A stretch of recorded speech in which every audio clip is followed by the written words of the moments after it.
second time. Mr Ian Murray. Thank you very much, Mr Speaker. And can I start by offering my congratulations to you? The first time I've been at this dispatch slot since you've been elected to Speaker. It's a tremendous pleasure to see you back in the chair, especially after the events of the last day of last Parliament, Mr Speaker. Can I also congratulate the Honourable Gentleman, the new Secretary of State, not for his Castro-esque speech for nearly an hour, but he's always been helpful and courteous and kind, and I hope he will continue in that spirit as he's the Secretary of State. The House will maybe not know this, Mr Speaker, but we share something in common. We do. We do. We both share the distinction, Mr Speaker, of being the most difficult choices for our respective roles by our party leaders. I hear the Prime Minister mulled over the list of potential candidates for Secretary of State for hours before deciding on the Honourable Gentleman, but I'm sure he will be a wise choice indeed. I think it would also be remiss of me, Mr Speaker, not to extend my congratulations to the Scottish National Party on their unprecedented result in Scotland. There is a heavy weight on their shoulders, and by the looks of it on the end of the third bench as well, to deliver their considerable promises that they made to the Scottish people during the election campaign. And I say this sincerely to them. The political enemy in this place is on the benches opposite, and I hope they will remember that in the coming years. And where we agree, I will endeavour to work with them and hope they will reciprocate. But where we don't, and where there is scrutiny and principled opposition required in holding the SNP government to account at Holyrood, I will be a strong voice in that scrutiny. And the member of Perth and North Perthshire, who is currently chuntering from a sedentary position, doesn't look as if he's starting off on the right footing. I also want to pay tribute to my many colleagues and friends who lost their seats in Scotland at the general election. They should all be thanked for their unstinting commitment to serving their constituents. There will be a big loss to this place, and I wish them all well. Mr Speaker, no one epitomised that dedication to public service more than my predecessor, Margaret Curran. She worked day and night to stand up for the interests of Scotland and her constituents in this place and beyond, and we all owe her a debt of gratitude for that strong voice to the position that we end up in today with this bill. Mr Speaker, today marks a momentous point in Scotland's devolution journey. Regardless of the outcome of the general election, this bill would have been in the first Queen's speech regardless who was sitting on that government Treasury bench today. Indeed, in 1997, one of the first acts of the new Labour government was presenting the bill to this House to deliver the referendum that gave us the Scottish Parliament. That was a promise made then and a promise kept then, and we should bear that in mind with this bill. The Labour Party is, and always will be, the party of devolution. Mr Speaker, there will be a Scottish Parliament, the words of the father of Scotland, Donald Dewar. But when he uttered those words, it signalled a journey in devolution. That journey, of course, has seen Scotland recently travel through an extraordinary democratic process. The referendum was a once-in-a-generation, or lifetime, depending on who you speak to, experience, marking a defining choice about Scotland's membership of this United Kingdom. It was a no vote, but it was not a vote for no change. We can draw a constitutional lesson from that. Scotland wants to be in the United Kingdom, but wants to be unique and able to make its own political choices. Labour argued passionately for Scotland to remain in the UK, and we did win that argument.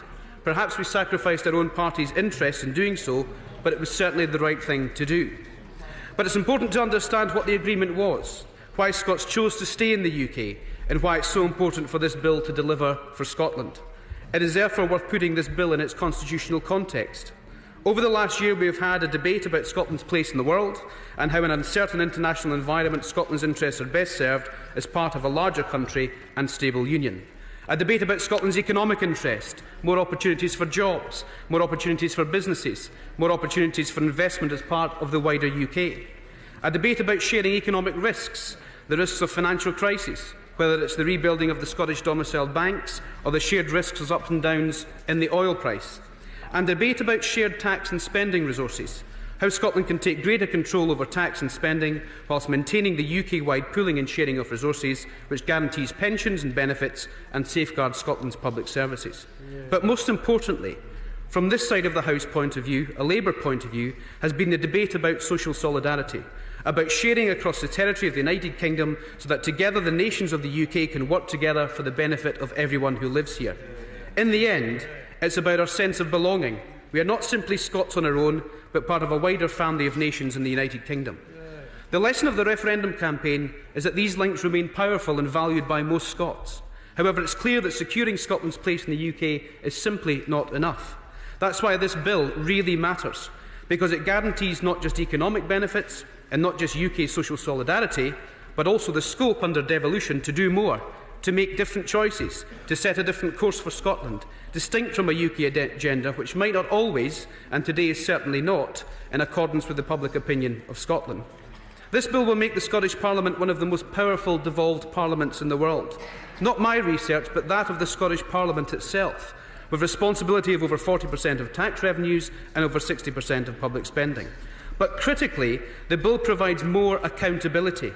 Lord Smith said that the agreement had the potential to increase financial discipline, promote greater budget transparency and enhance the debate on fiscal policy in Scotland. This is important, as the Scottish Parliament already has devolved responsibility for many of the areas that are critical to the day-to-day lives of Scots: health, education, housing and justice, transport, economic development, local authorities and business rates, 10 pence of income tax and all immovable taxes, borrowing powers and much more besides.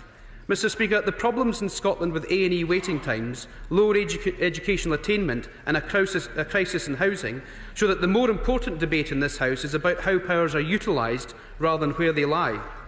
After this bill is passed, the Scottish Government, as the most powerful devolved government on earth, will have immense power to change our society for the better, to create a fairer Scotland and a fairer country, whilst ensuring Scotland continues to benefit from the pooling and sharing of resources across the United Kingdom. But what is required now is the imagination and political will to deliver on that potential. That political will has always been a Labour priority, as demonstrated through the Calman and Smith Commissions to deliver progressive change for Scotland. But the question becomes, will it be the SNP's priority to start using these powers as a responsible government, or will they continue a politics of grievance and blame? It appears to me from the exchanges today, Mr Speaker, that the SNP are desperate to be disappointed before this bill has even started its passage through this House. Mr Speaker, we have always been committed to ensuring the infamous vow negotiated by the cross-party Smith Commission was delivered in full. And can I take this opportunity to thank Lord Smith of Kelvin and the 10 Commissioners for their sterling work in getting us to where we are today. The bill meets the commitment on the timetable, and Labour will ensure through its passage in this House that the legislation promises are met in full too, in both substance and in spirit. The original purpose of devolution was to keep that social solidarity that comes from being part of something bigger, while recognising the uniqueness of Scotland's role in the United Kingdom. Have to give way. The Shadow Secretary agreed that one of the secrets of devolution, indeed one of the secrets of this kingdom, has been parity for all of our peoples across all of the nations that share this kingdom. And with the break-up of parity when it comes to social welfare payments alone, that has had the most destabilising impact in Northern Ireland. Indeed, more interest is paid to the levels of DLA than the levels of the IRA in Northern Ireland. That being the case, will the change to welfare payments affecting Scottish people, would that too have a destabilising impact on not only Scotland's place in the Union, but all of our place together as a people? Well, I'm grateful for the intervention, Mr Speaker, because actually what the Honourable Gentleman is describing is devolution, and that's the way devolution works, and it's up for individual parliaments to make the choices and the powers that they have of how they want to serve, and the people at the ballot box under a democratic system will make the decision about whether or not the decisions that they make are the ones they wish to vote for. Unfortunately, when you have devolution, you will have disparities across the nations of the United Kingdom, but the important point is the United Kingdom stays together. I have to give way. I just not want to follow up with my honourable friend.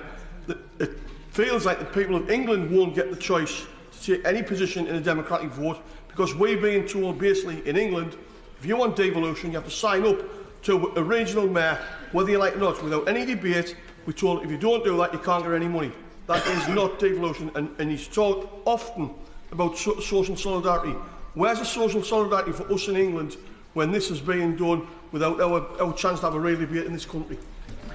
I'm grateful for the intervention, Mr Speaker, because what the Scottish referendum debate did demonstrate was when you have a proper constitutional debate, under a framework of proper constitutional debate, then the results can be seen for all to see. And I think in terms of the overall position of the Constitutional Convention the Labour Party were proposing in our manifesto would have been the way to take some of these issues forward. And I think colleagues across England would be significantly upset to see that the devolution structure across the United Kingdom is progressing very quickly, whilst they are being hamstrung with what is being offered to them. They really do, the government really do need to get to a grip of this whole constitutional settlement across the United Kingdom so that England don't seem as if they're losing out.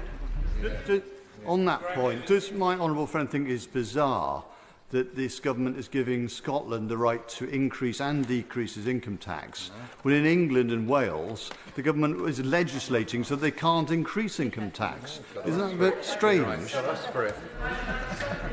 Well, I'm grateful to my honourable friend's question, because one of the key challenges for the Treasury Minister, who will be wrapping up this debate at the end of today's session, will be if they legislate for not increasing VAT, national insurance or income tax, what are they going to increase to cover up their £23 billion of promises they made during the general election? I suppose the direct answer to my honourable friend from Swansea is to say that that's the way devolution works, and that's up to the different legislators to decide what they wish to do. And I would suggest that this bill allows Scotland a settlement where the responsibility and the accountability goes straight to the heart of politics in Scotland. Mr Speaker, I was saying that Labour will ensure through the passage in this House that the legislation promises are met full in both substance and spirit. The original purpose of that devolution was to keep the social solidarity that comes from being part of something bigger, as Scotland's unique role in the United Kingdom. But we in the Labour Party want to go further. We have been calling for more powers for some time and included most of that in our manifesto, so these are not knee-jerk responses to the general election results, as some would have us see, but a continuation of the devolution commitment. We will have to give way. On that point, I've been listening carefully to the honourable gentleman, and nothing he's said today wasn't said by Labour during the general election campaign. Now, in many other areas, the Labour Party is undergoing fundamental reassessment of policy. Having lost 40 out of 41 seats in Scotland, is there any new policy that the honourable member wants to enlighten the House about and Scotland today? Well, if the right honourable gentleman wishes for me to make some progress, I'll come on to some of those very issues. And the devolution settlement, I'll just remind the right honourable gentleman, was agreed by all 5 parties on the Smith Commission. The bill that's in front of us is to ensure that that Smith agreement is put forward in full. We'll be making sure it is put forward in full in both spirit and substance, as I've said twice already, and we will be taking forward. Well, I hear from a sedentary business somebody chuntering it doesn't. Well, that's precisely the point of going through the parliamentary process and amending the bill to make sure it does fulfil everything that's in the Smith agreement. But we want to go further, and I'll just go on to why we want it to go further and the purpose and in those areas in just a second. We will seek to amend the bill to go beyond the Smith Agreement without compromising on the pooling and sharing of resources across the UK that guarantees the Barnett formula and the UK pension system for Scots. So on welfare, we will ensure that final say on benefit levels remains in Scotland by giving the Scottish Parliament a wider power to top up all reserve benefits. Ensure the Scottish Parliament can introduce new benefits in devolved areas funded from Scotland to meet Scotland's circumstances. I'll just get to the end of this, if you don't mind. Bring employment and welfare policy together with a positive vision for tackling the low skills, numeracy and literacy problems that hold back adults trapped in long-term unemployment. Fully devolve housing benefit and ensure double devolution by devolving job creation powers to local communities, giving real opportunities, as my private member's bill demonstrated at the tail end of the last Parliament. Have to give way. I'm very grateful to my honourable friend, and he's making a very good speech. I was just going to inquire whether the ability to top up social security payments will enable the Scottish Parliament to get rid of welfare vouchers the Scottish Parliament introduced earlier this year. Well, that goes to the heart of some of the discussions we'll have in this chamber over the course of the 5 days of this bill, because some of the choices that the Scottish Parliament have made indeed fly in the face of the rhetoric that they often have of being both anti-austerity and looking after the most vulnerable. And with a £444 million underspend in the Scottish Parliament budget last year, many of the questions that my honourable friend has just raised will be asked by ordinary Scots up and down the country. Mr Speaker, let me explain. I'm happy to give way. Thank you, Mr Speaker. I'm very grateful to my honourable friend, and I'm delighted to see him here, if sadly all too many colleagues not. But just in terms of the point he was making with this devolution bill and these proposals, is there not a danger that when things go really well, instead of this bill, when it becomes an act, getting the credit for it, if things go really well, the SNP will take the credit for it. If things go really badly, Westminster will get the blame? Well, he raises the fundamental principle of nationalist politics, because I do remember the former First Minister, the Right Honourable Member for Gordon, taking great credit when unemployment fell in Scotland and then blaming everyone else when unemployment rose. And that was a regular trend throughout the time of his premiership in Scotland. And I can hear him chuntering shameful from the back benches, but people can just look at the record, Mr. Speaker, and determine that for himself. I'm happy to give way to my honourable friend from Perth and North Perth. I'm very grateful to the Minister for giving way. I mean, I would go further than the Right Honourable Gentleman for Gordon. The result for Labour a few weeks ago was catastrophic, and we have heard nothing thus far in his contribution which is saying that he's addressing these problems. What is he going to do? Are we going to hear a new story from Labour? Will they work with us as a progressive agenda across Scotland so we could take on the Tories, address austerity and deal with the menace of Trident? Well, Mr. Speaker, I've been on my feet now for 15 minutes if my mathematics are correct, and it's quite obvious the member from Perth and North Perthshire hasn't listened to the first 8 pages of my speech. It was about social solidarity and was about some of the changes we want to see in this bill. And if I can put on record, Mr. Speaker, I've just seen a tweet from the honourable gentleman claiming that the Labour Party will not vote on their amendment this evening. Well, I understand that the amendment hasn't been chosen, and therefore perhaps he would like to correct the record to the public on his Twitter feed, rather than yet again spreading mistruths in this House for political gain in such a serious bill in trying to develop the constitutional settlement for Scotland. Mr. Speaker, I was talking about the additional powers we would like to promote in the bill on welfare, and let me just indulge the House in why we want those to be the case. I'm happy to give them. The point that my honourable member from Stoke Central made was that if things go right in Scotland, the SNP will claim credit for. Things that go wrong will always be Westminster's fault. But can he actually explain to me why it is that if this bill isn't good enough for what the Scottish Nationals wants, why they're not going down for what they wanted in their Strong Scotland document, which was a move to full fiscal union? I'll get there. I'm grateful to my honourable friend, because when he was giving his question about the SNP claiming credit for when things go well and then blaming others when things go badly, the Right Honourable Gentleman from Gordon shouted, "Sounds like a good narrative." Well, in actual fact, this is people's lives we're talking about, and if it's just a narrative that we rule our countries on, then we're in trouble. But he's absolutely correct, because it was in the SNP manifesto to deliver full fiscal autonomy for Scotland. In fact, the First Minister said that all of the MPs that were elected here under the SNP banner would vote for it this year. It seems to me as that's being backpedalled on as quickly as possible. Perhaps we'll get some enlightenment when the honourable gentleman speaks about what their position currently is on full fiscal autonomy, but it certainly wasn't mentioned in their amendment. I'm happy to give you again. Also, a little bit concerned and actually confused why it is that I've got to say, incoherent amendment put down by the ScotNo. There's no mention whatsoever of what's just been suggested. Well, there isn't anything in that particular amendment that addresses full fiscal autonomy, but perhaps we will find out over the course of this bill whether or not that's a goal that they wish to promote. And I can hear again the chuntering, Mr. Speaker, from just behind my left shoulder. But let me say that everyone in this House, the level of public respect for politicians is pretty low. We're only a few weeks away from everyone having voted at general election, and when the party who does win, as they trumpet consistently, 56 out of the 59 seats of Scotland, then dump their manifesto just a few weeks afterwards, it's little wonder that there's so little respect for politicians in this particular country. And I'm happy to give away to the honourable gentleman for Edinburgh East. Yes, I mean, this party here remains committed to a situation where the Scottish Government will have full financial control over its own affairs and be able to raise its own revenues. Yeah. We want to see that done in a responsible way that does not disadvantage the people of Scotland. What we were treated to during the election campaign was actually a grotesque caricature by your party of what our proposals were. And I would point out to you and ask you to reflect the results of that election campaign when people rejected what you said. You said you vote SNP, you will bring upon yourself some sort of economic Armageddon. Well, the people did vote SNP and rejected your view.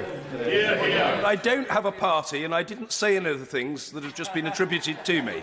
But I know the honourable gentleman's going to become a seasoned practitioner before very long. Mr Ian Murray. Well, certainly a seasoned practitioner. I hope he becomes, Mr. Speaker, very quickly, because I went through the general election campaign as well, he may forget. And when we were doing hustings all over the Edinburgh South constituency, where the SNP candidate was consistently asked his position on full fiscal autonomy, and it was, as I have just said, they would vote for full fiscal autonomy in this Parliament. This is a legislative opportunity for them to bring their manifesto commitment forward, and if we don't see it, people are rightly asked why. Mr. Speaker, let me just go on with regards to why we're promoting these additional powers on welfare. It's because more devolution can protect the most vulnerable in Scotland from the worst of this Conservative government. The major new powers come to Scotland and give us the chance to do things differently, so that never again can a government impose things like the bedroom tax on Scotland's most vulnerable. We will also seek to strengthen the bill in other areas too, and this isn't an exhaustive list, but we will strengthen the bill in other areas too.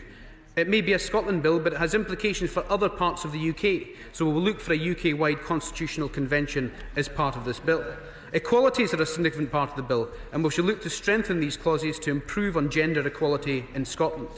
Lord Smith heavily underlined the importance of improving relationships between the Scottish and UK governments, provide greater scrutiny of Scottish ministers, and the need for devolving powers from the Scottish Parliament, so we shall seek amendments in these areas too.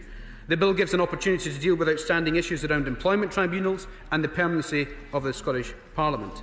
And to re-emphasise, we will ensure that Smith is delivered in full to the letter in both substance and in both clauses. But we must be vigilant, Mr. Speaker, as this bill makes its progress through the House, as the worst-case scenario for Scotland would be an SNP asking for their top manifesto priority of full fiscal autonomy and a majority Conservative government delivering it for them. There will be a common ground in amending the bill, and we will work together to achieve that, but I will defend Scotland night and day from the plan to cut Scotland off from the UK-wide taxation and spending with full fiscal autonomy. Some may not recognise the policy because the SNP don't really want to talk about it now the general election is over. First it was full fiscal autonomy, then it was full fiscal retention. It adapted to full fiscal responsibility. And just yesterday on Sky, the member for Murray called it full fiscal room for manoeuvre. Indeed, just this lunchtime, the member for Dundee East confirmed that the SNP may amend the bill to demand full fiscal autonomy. The picture is not clear, and Scots deserve an answer on this fundamental broken promise from their manifesto. The SNP is so uncomfortable with the name because they're so uncomfortable with the policy. They know the consequences of such a policy would be severe for Scotland. It's a source of great shame that they simply will not be honest about it, and they have 5 days on the floor of this House to explain it. A recent analysis by the impartial experts at the Institute for Fiscal Studies showed that by the end of this debacle, the black hole in Scotland's finances would be as much as £10 billion. That would mean spending cuts or tax rises to fill the gap, and that's over and above the cuts already being imposed by this government. That means austerity max. Mr. Speaker, I will not shirk from holding the government in Scotland to account on their policies from this dispatch box, regardless of how much they chunter behind me. If there was no pooling and sharing of resources across the UK, there would be no secure extra spending coming north. And that's extra spending that has built the schools and hospitals that educate our children and care for our grandparents. It would mean an end to the UK pension system at a time when the proportion of pensioners in Scotland is set to rapidly outgrow the proportion of people in work, paying the taxes which fund the pension system. It would mean an end to the UK welfare state. The idea if you have paid into the UK system you get at least the same basic minimum back out regardless of where you live. In short, Mr. Speaker, it would mean an end to the social solidarity that makes Britain what it is today. That's not left of centre, Mr. Speaker, or even a progressive case. It's a recipe for disaster. I'm happy to... Would the honourable member not agree with me that this is a place where we hold the UK government to account? Speaker, we're debating a Scotland bill in second reading, and I'm making the Labour Party's position very clear that we will fight night and day to prevent full fiscal autonomy because it would be bad for the Scottish people. That's our job as a credible opposition, and we will amend the bill to make this better for Scotland, regardless of what other parties want to do in this place. And if they are so confident, Mr. Speaker, and I say this to the honourable lady, if she's so confident in full fiscal autonomy, I'll look forward to her bringing forward the amendment so we can debate it on the floor of this House. Mr. Speaker, just last year we were told that independence could be delivered in just 18 months. A 300-year-old union could be disentangled in a year and a half. We could apply to be a member state of the EU in 18 months. I'm sure we had some legal advice on that from the person who's chuntering from behind my left shoulder again.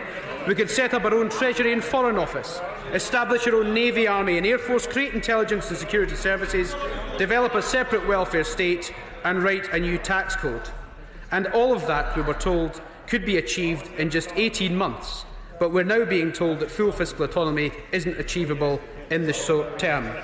Well, we're being, again, Mr Speaker, the chuntering says, oh yes, it can be achieved. Well, if it can be achieved in the short term, we'll look forward to the amendments being brought forward in this bill and we can debate them on the floor of this political House. But, Mr Speaker, there's also another danger. That is of this Conservative government having a clumsy and short-sighted approach to the wider constitutional issues of the United Kingdom. They talk of one nation, but I'm not sure which nation they talk about. As the sun was rising over Downing Street on the morning after the referendum, the Prime Minister linked the question of English votes for English laws with the referendum result. He said that just as the Scottish Parliament would vote separately on issues of tax and spending, so too would England. Linking these two issues could have unintended and undesirable consequences, weakening the very union that Scotland voted to maintain. Devolution of power to England and its regions is essential, and we proposed a radical approach during the election. But we must make sure that reform is coherent and that we understand the consequences. It was rash and unwise for the Prime Minister to use the referendum result in Scotland not to reach out, but to continue to divide the nation. And it is equally dangerous for the Prime Minister to stoke division and grievance between nations of our United Kingdom during the election campaign. Happy to give way. I'm very grateful to my honourable friend, and I think he's making now the case for a UK-wide constitutional convention, which is really important for my constituents in Greater Manchester, where we're being offered a form of devolution by this government. But isn't it also about the city regions in Scotland as well? Shouldn't there be devolution from Holyrood to the cities and the regions of Scotland? The honourable friend is absolutely right, because what we have seen over the last 8 years or so is that the Scottish Parliament has become one of the most centralist parliaments in the world, sucking up power from local authorities, ensuring that local authorities can't raise their own taxation. And what we want to see in some of the amendments we will bring forward to the bill is double devolution. So we will devolve powers from Westminster to Holyrood and ask Holyrood to devolve those powers out to local communities where they are best served for dealing with the problems that Scottish communities have. Mr Speaker, I was talking about the clumsy nature that the Prime Minister has dealt with in terms of the UK constitutional settlement, and we did have in our manifesto a full and proper constitutional convention that would have been able to look at some of those issues so we could have a more coherent and sustainable approach to the way that the UK operates. We will not oppose its second reading today, Madam Deputy Speaker, because we seek to improve this bill in the committee stage, and I've laid out some of the places where we will seek to improve the bill. Madam Deputy Speaker, this is a real opportunity to provide a stable and durable devolution settlement to create a fairer, more prosperous Scotland. When this bill is passed and these new powers make their way to the Scottish Parliament, we look forward to the debate moving on to how the powers will be used rather than who will use them. That's the real debate, and the one that the Scottish Labour Party will relish in its historic fight for social justice, fairness and equality, both in Scotland and across the United Kingdom.